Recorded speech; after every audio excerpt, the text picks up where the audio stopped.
നമസ്കാരം, ന്യൂസ് വാച്ചിലേക്ക് സ്വാഗതം. ഇന്നും പതിവ് പോലെ ദിലീപുമായി ബന്ധപ്പെട്ട വാർത്തകളാണ് എല്ലാ പത്രങ്ങളുടെയും മുൻപേജിലും ഉൾപേജിലും കൂടുതലായിട്ടുള്ളത്. നമുക്കറിയാവുന്നതുപോലെ തന്നെ നമുക്ക് മലയാള മനോരമയിൽ തുടങ്ങാം. മലയാള മനോരമയിൽ രണ്ട് പ്രധാനപ്പെട്ട വിവരങ്ങൾ മുൻപേജിൽ അവർ വിന്യസിച്ചിട്ടുണ്ട്. ദിലീപുമായി തെളിവെടുപ്പ് നടന്നു. ഇന്നലെ കൂടുതൽ അറസ്റ്റിലേക്ക് കാര്യങ്ങൾ നീങ്ങുകയാണ് എന്നതാണ് അവരുടെ ലീഡ്.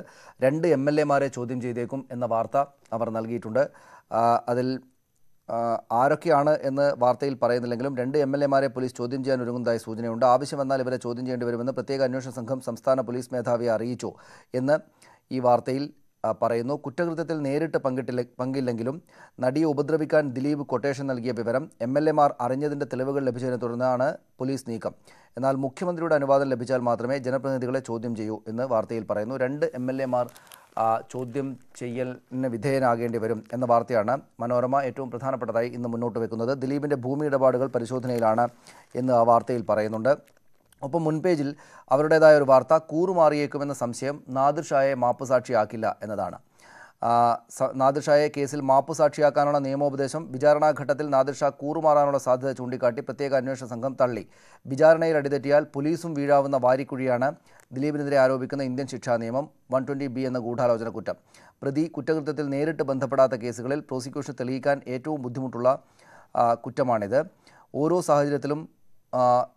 ഓരോ സാഹചര്യ തെളിവിനും രേഖകളും സാക്ഷികളും വേണം. വിസ്താരത്തിനിടയിൽ സാക്ഷികൾ കൂറുമാറില്ല എന്ന് ഉറപ്പാക്കുന്നത് ഏറ്റവും പ്രധാനപ്പെട്ട കാര്യമാണ്. അതുകൊണ്ട് നാദിർ ഷായെ മാപ്പുസാക്ഷിയാക്കേണ്ടതില്ല എന്ന നിലപാടിലേക്ക് എത്തിയിട്ടുണ്ട് പോലീസ് സംഘം, അന്വേഷണ സംഘം എന്നാണ് ഈ വാർത്തയിൽ പറയുന്നത്.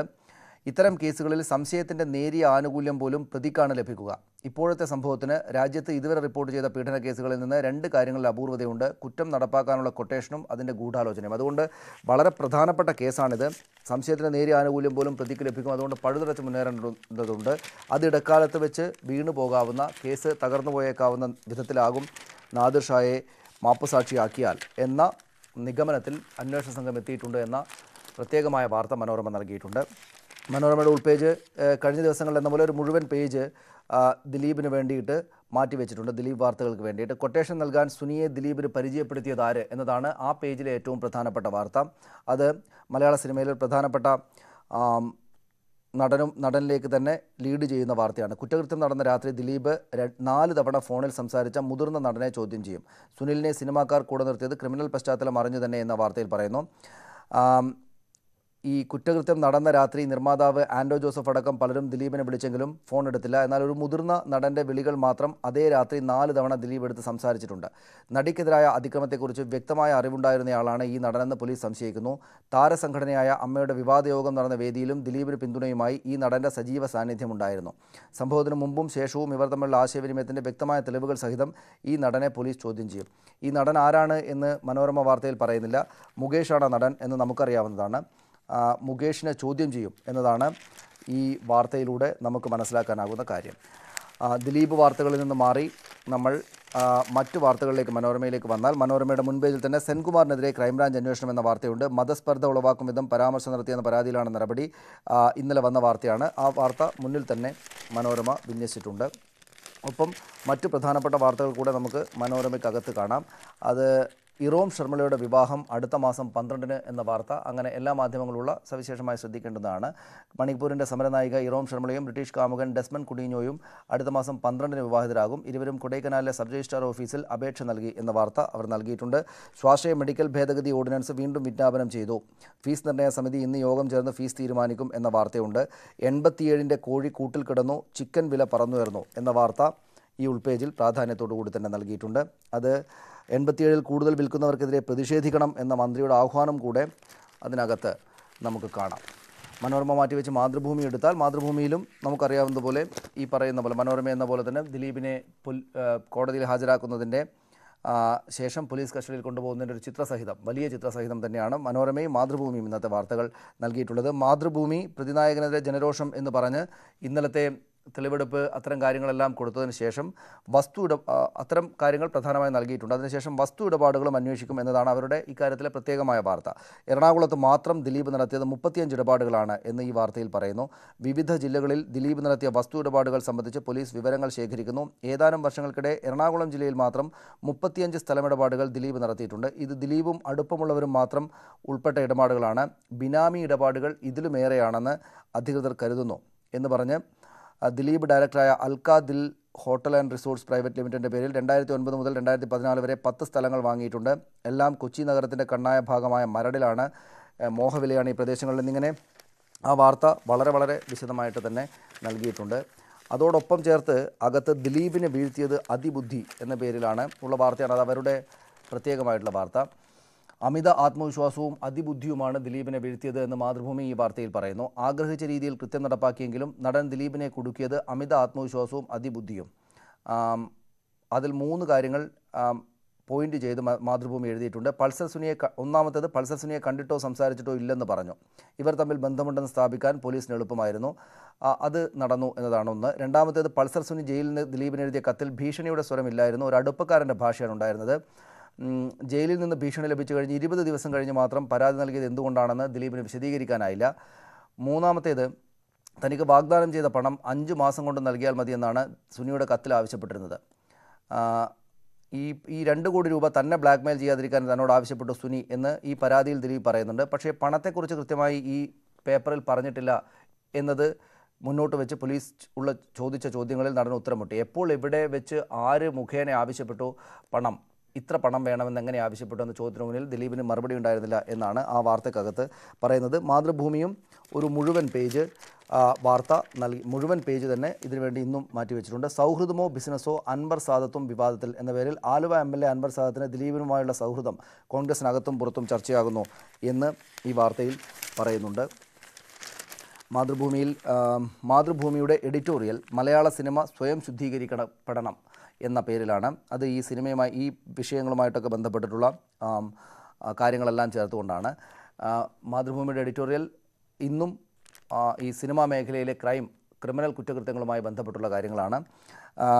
ഈ എഡിറ്റോറിയലാണെങ്കിൽ തമിഴ് തെലുങ്ക് സിനിമാ ലോകങ്ങളുടെ കാരുണ്യത്തിൽ പുലർന്നിരുന്ന കാലത്ത് മലയാള സിനിമയിൽ ഇത്തരം തിന്മകൾ തുലവും കുറവായിരുന്നു എന്ന് പഴയ കാലത്തെ ഉദാത്തീകരിച്ചുകൊണ്ടാണ് മാതൃഭൂമി ഇക്കാര്യം എഴുതുന്നത്. ഇക്കാലം പിന്നിട്ട് കേരളത്തിൽ വേരൂന്നിയ വ്യവസായമായി മലയാള സിനിമ വളർന്നപ്പോഴാണ് ഈ ദുഷ്പ്രവണതകൾ അകമ്പടിയായത്. ഇതോടെ സിനിമയുടെ വാതിലുകൾ മാഫിയയ്ക്കും തുറന്നു കിട്ടി. ഏറെക്കാലമൊന്നുമായില്ല ഈ മാറ്റം പ്രകടമായിട്ട്. വിപണി മൂല്യത്തിനാണ്, കലാമൂല്യത്തിനല്ല ഇക്കാര്യത്തിൽ ഇപ്പോൾ പ്രാധാന്യമെന്ന് പറയുന്നു. ജനം നെഞ്ചേറ്റിയിട്ടുള്ള നായകരും സിനിമാ സംഘടനകളും നിസ്സംഗത വെടിഞ്ഞ് ഇതിന് നേതൃത്വം നൽകേണ്ട ബാധ്യത ഏറ്റെടുക്കണം. അതായത് ഈ ശുദ്ധീകരണ പ്രക്രിയയുടെ നേതൃത്വം നൽകേണ്ട ബാധ്യത ഏറ്റെടുക്കണം. ജനം ഇതാണ് പ്രതീക്ഷിക്കുന്നത് എന്ന് മാതൃഭൂമി അവരുടെ എഡിറ്റോറിയൽ എഴുതുന്നു. മാതൃഭൂമിയുടെ മുൻ പേജിൽ മറ്റൊരു വാർത്ത നമുക്ക് കാണാം. പശുവും ഗുജറാത്തും വിലക്കി സെൻസർ ബോർഡ്. ഇത് ഇന്ന് ദേശീയ മാധ്യമങ്ങളടക്കം എല്ലാ മാധ്യമങ്ങളിലുള്ള പ്രധാനപ്പെട്ട ഒരു വാർത്തയാണ്. വിലക്ക് അമർത്യ സെന്നിനെക്കുറിച്ചുള്ള ഡോക്യുമെൻ്ററിയിൽ. നൊബേൽ ജേതാവും വിഖ്യാത സാമ്പത്തിക ശാസ്ത്രജ്ഞനുമായ അമർത്യ സെന്നിനെക്കുറിച്ചുള്ള ഡോക്യുമെൻ്ററിക്ക് സെൻസർ ബോർഡിൻ്റെ വിലക്ക്. ഡോക്യുമെൻ്ററിയിലെ ഗുജറാത്ത്, പശു, ഇന്ത്യയെക്കുറിച്ചുള്ള ഹിന്ദുത്വ വീക്ഷണം, ഹിന്ദു ഇന്ത്യ എന്നീ പ്രയോഗങ്ങൾ നീക്കിയാലേ പ്രദർശനാനുമതി നൽകൂവെന്നാണ് കേന്ദ്ര ഫിലിം സർട്ടിഫിക്കേഷൻ ബോർഡിൻ്റെ നിലപാട് എന്നാണ് ഈ വാർത്ത പറയുന്നത്. ഈ സെൻസർ ബോർഡിൻ്റെ നിർദ്ദേശം തന്നെ ഞെട്ടിച്ചുവെന്ന് സംവിധായകൻ സുമൻ ഘോഷ് പറഞ്ഞു. ഉടുത്ത പഞ്ചാബ് പോലുള്ള സിനിമകൾക്ക് സെൻസർ ബോർഡ് അനുമതി നൽകാത്തത് നമുക്കറിയാം. പക്ഷേ അത്തരമൊരു മാനദണ്ഡം ഡോക്യുമെൻ്ററിയിൽ, പ്രത്യേകിച്ച് അമർത്യ സെന്നെ പോലെ അന്താരാഷ്ട്ര പ്രശസ്തിയുള്ള ഒരാളെക്കുറിച്ചുള്ളതിൽ ബാധകമാക്കുമെന്ന് കരുതിയില്ല എന്ന് അദ്ദേഹം പറയുന്നു. അത്രയ്ക്ക് വിചിത്രമായൊരു കാര്യമാണ്. പശു, ഗുജറാത്ത് എന്നൊന്നും പറയാൻ പാടില്ല, അതും അമർത്യ സെന്നെക്കുറിച്ചുള്ള ഒരു ഡോക്യുമെൻ്ററിയിൽ എന്നത് അതിവിചിത്രമായിട്ട് അനുഭവപ്പെടുന്നു എന്ന് സംവിധായകൻ പറയുന്നത് കൂടെ ആ വാർത്തക്കകത്തുണ്ട്. നമുക്ക് ദേശാഭിമാനിയിലേക്ക് വന്നാൽ, ദേശാഭിമാനി ഈ പറയുന്ന എല്ലാ പത്രങ്ങളും ചെയ്തതുപോലെ ഒരു ചിത്രം, അതോടൊപ്പം ഇന്നലെ നടന്ന സംഭവങ്ങളുടെ പൂർണ്ണമായ വിവരങ്ങൾ, അങ്ങനെയാണ് ലീഡ് വാർത്ത ക്രമീകരിച്ചിട്ടുള്ളത്. അവരുടെ സവിശേഷമായ അതോട് ചേർത്തുന്ന വാർത്ത നാദിർ ഷാ അപ്പുണ്ണി അറസ്റ്റ് ഉടൻ എന്ന വാർത്തയാണ്. നടിയെ ആക്രമിച്ച കേസിൽ സംവിധായകനും നടനുമായ നാദിർ ഷാ, ദിലീപിൻ്റെ മാനേജർ അപ്പുണ്ണി, ദിലീപിൻ്റെ അനുജൻ അനൂപ് എന്നിവരും പ്രതികളാകും. തെളിവ് നശിപ്പിക്കാൻ ശ്രമിച്ചതിനും കുറ്റകൃത്യത്തെ കുറിച്ച് അറിവുണ്ടായിട്ടും മറച്ചുവെക്കാൻ ശ്രമിച്ചതിനുമാകും ഇവർക്കെതിരെ കേസെടുക്കുക. അടുത്ത ദിവസം തന്നെ അറസ്റ്റ് ഉണ്ടാകുമെന്നാണ് സൂചന എന്ന് ഈ വാർത്തയിൽ പറയുന്നു. അവരുടെ മുൻപേജിൽ തന്നെ ഉണ്ട് വർഗീയ പരാമർശം, സെൻകുമാറിനെതിരായുള്ള ക്രൈംബ്രാഞ്ച് അന്വേഷണം എന്ന വാർത്ത. ദിലീപുമായി ബന്ധപ്പെട്ട് ദേശാഭിമാനിയും അവരുടെ ഒരു പ്രത്യേക പേജ് തന്നെ തയ്യാറാക്കിയിട്ടുണ്ട്. പേജിൻ്റെ ഒരു 3/4 ഭാഗത്തോളം അതിനു വേണ്ടി വിട്ടിട്ടുണ്ട്. അതിനകത്ത് ദേശാഭിമാനിയുടെ രാഷ്ട്രീയം കൂടെ ഈ കേസിൽ കൂടെ കാണുന്ന ഒരു വാർത്ത നമുക്ക് കാണാം. ആദ്യം ABVP പിന്നെ കോൺഗ്രസ് എന്നതാണ് മറ്റു പത്രങ്ങളിലൊന്നുമില്ലാത്തൊരു വാർത്ത. അവരുടെ രാഷ്ട്രീയത്തോട് ചേർന്ന് നിൽക്കുന്നൊരു വാർത്ത. അതായത് ദിലീപിനെ കുറിച്ചാണ്. ചെറുപ്പത്തിൽ കുറച്ചുകാലം RSS ശാഖയിലെ ശിക്ഷണം, 10ാം ക്ലാസ് വരെ ABVP ആലുവ UC കോളേജിൽ എത്തിയതോടെ KSUവിലേക്ക്. പിന്നീട് ഇക്കാലം വരെ കോൺഗ്രസ് ബന്ധം തുടർന്നെങ്കിലും ഉള്ളിൽ സംഘീ ബന്ധത്തിൽ അഭിമാനവും കൊണ്ടിരുന്നു. കുതന്ത്രങ്ങളിലൂടെ വളർന്ന ദിലീപ് എന്ന P. ഗോപാലകൃഷ്ണൻ്റെ രാഷ്ട്രീയ ബന്ധങ്ങൾ ഇങ്ങനെയാണ് എന്ന് ദേശാഭിമാനി ഈ വാർത്തയിൽ പറയുന്നു. ഞങ്ങളുടെ ആളല്ല ദിലീപ് എന്ന് പറയാൻ വേണ്ടിയിട്ട് അദ്ദേഹം RSSുമായിരുന്നു, കോൺഗ്രസുമാണ് എന്ന് പറയുകയാണ് ദേശാഭിമാനി ഈ വാർത്തയിലൂടെ. അതിനകത്ത് രസകരമായ കാര്യങ്ങളൊക്കെ ഉണ്ട്. ഈ ചെറുപ്പത്തിൽ RSS ശാഖയിൽ പോയിട്ടുണ്ടെന്ന് ദിലീപ് തന്നെ സുഹൃത്തുക്കളോട് പറഞ്ഞിരുന്നു. UC കോളേജിൽ SFI എതിർക്കാനായിരുന്നു KSUവിലേക്ക് മാറിയത്. തുടർന്ന് മഹാരാജാസിലെത്തുമ്പോഴും KSU അനുഭാവം തുറന്നു. ചെന്നിത്തലയുമായുള്ള അടുപ്പം ഉപയോഗിച്ച് അൻവർ സാദത്തിന് സീറ്റ് വാങ്ങിച്ചു കൊടുത്തത് ദിലീപാണ് എന്ന് പറയുന്നു.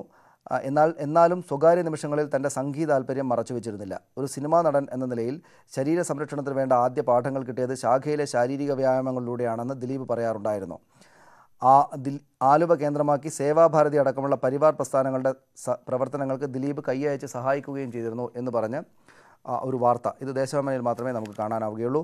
ഒപ്പം അതോടൊപ്പം തന്നെ ഇവിടെ കാണാവുന്നൊരു വാർത്ത, അൻവർ സാദത്ത് MLA പരിഭ്രാന്തിയിൽ എന്ന വാർത്ത. അൻവർ സാദത്തുമായുള്ള അത് മനോരമയിലും മാതൃഭൂമിയിലും ഉണ്ടെങ്കിലും വിശദമായിട്ട് ഇവരാണ് കൊടുത്തിരിക്കുന്നത്. നടിയെ ആക്രമിച്ച കേസിൽ ദിലീപിൻ്റെ ഇടപാടുകൾ ഓരോന്നായി പുറത്തു വരുമ്പോൾ അൻവർ സാദത്ത് MLA പരിഭ്രാന്തിയിൽ.